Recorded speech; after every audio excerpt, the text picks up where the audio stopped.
There are 2 games to go until England and Southgate head to Germany for Euro 2024. England are back in Newcastle for the first time in nearly 20 years. Disgraceful from the FA that it's taken so long for us to be back in the northeast, but I cannot wait for this one. England play Bosnia Monday night, 3rd of June. The second to last game before Southgate whittles it down to those 26 players that will be going to Germany. So there will be some players on Monday night potentially fighting for their place on the plane. He of course announces the squad next Friday, the 7th of June, the night that England play Iceland. But sticking with the Bosnia game on Monday night, will Southgate go with a strong squad? Will he experiment? Are Bosnia a good test ahead of the Euros? And will Newcastle be a great host city? Let's take a look.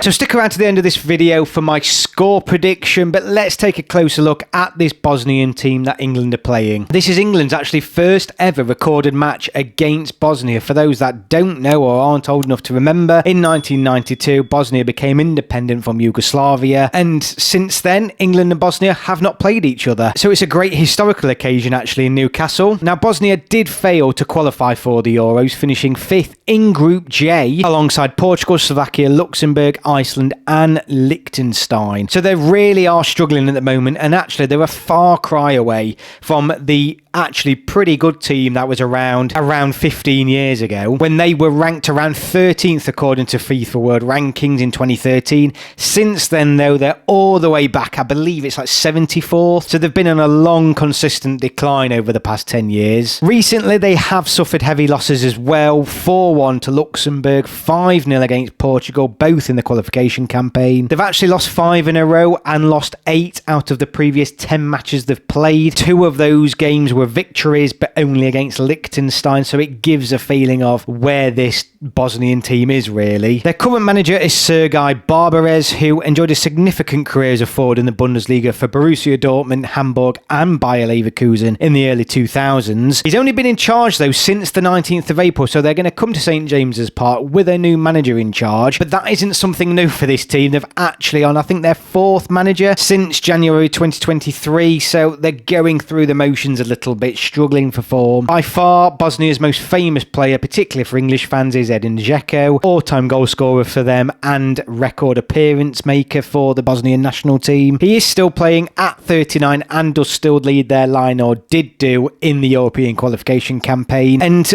outside of him, there aren't a lot of players you're going to know of here. There is a lack of quality there. There really is. And it's not just because these players aren't well known. It's just because Bosnia haven't been producing the quality over the past 10 years, essentially. Now, Southgate comes into this match with, I would argue, probably the chunk of his European squad already decided in advance, but there are going to be places up for grabs, most certainly, particularly in the goalkeeping area. There's no doubt Jordan Pickford will be there, but who are the other 2 players that go alongside him? Who else is going to be the cover at centre-back? Will he look at Branthwaite? Will he look at Kwanzaa? All these sorts of players. Mark Gahey as well. It'll be interesting to see if he actually goes with a strong side, or will he decide to rest players, particularly some of those players from the FA Cup final, and of course Jude Bellingham playing in the Champions League final this Saturday is certain, absolutely certain, not to play on Monday. Gareth Southgate has already said so. Harry Maguire is probably injured as well. It'd be interesting to see who he plays at left back. Will he look at Joe Gomez? Is Luke Shaw fit? Will he get a few minutes? Who knows? Will he also rest Foden and Mainu though, given the fact that they played later into the season with that cup final? Maybe not as pressing as Bellingham needing to be rested, of course, because they have had a week and a bit since then, but I very much doubt that they will start this game. So I would like to see him experiment, and I would really like to see him experiment at centre-back in particular. I want to see what Branthwaite can do. I want to see what Kwanzaa can do. I want to see what these players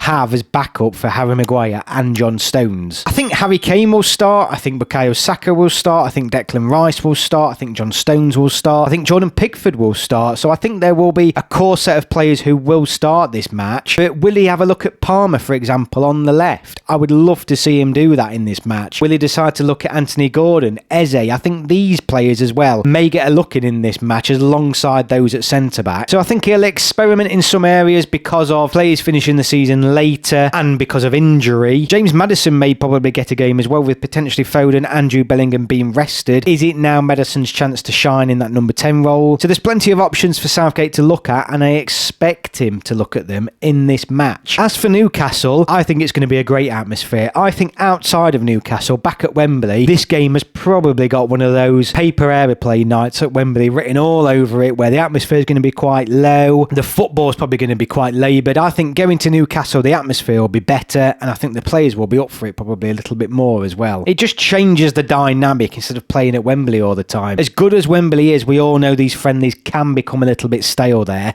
so it's nice that England have gone on the road. I think the Geordies will be absolutely brilliant hosts for England. I think they're going to be a fantastic crowd, and I cannot wait to go up there. I will be up there from Sunday night. Score prediction, I think look, this Bosnia team, they're struggling. They are really struggling. They have got the new manager impact, you might say, so you would expect to see probably a better performance than what you've seen in their previous games, most certainly. But this Bosnia team, they've got nothing, have they? They've got a very ageing striker up front, not a huge amount of talent behind him. They've struggled in the qualification campaign, and I just don't see anything other than a convincing England victory, and I don't see Bosnia causing England any sorts of issues at all. I think with players fighting for their places and the fact that it's not at Wembley means that we're going to see a few more goals here. I think at St James's Park, I would expect England to score at least 3, maybe even 4 goals and win this game comfortably by 3 or 4-0. Thank you very much for watching. Let me know your thoughts in the comments below. I hope to see some of you at St James's Park. Not long to go now till the Euros. Hit that subscribe button if you're new here to stay up to date with everything England. Thank you all for watching, and I will see you all on my next video.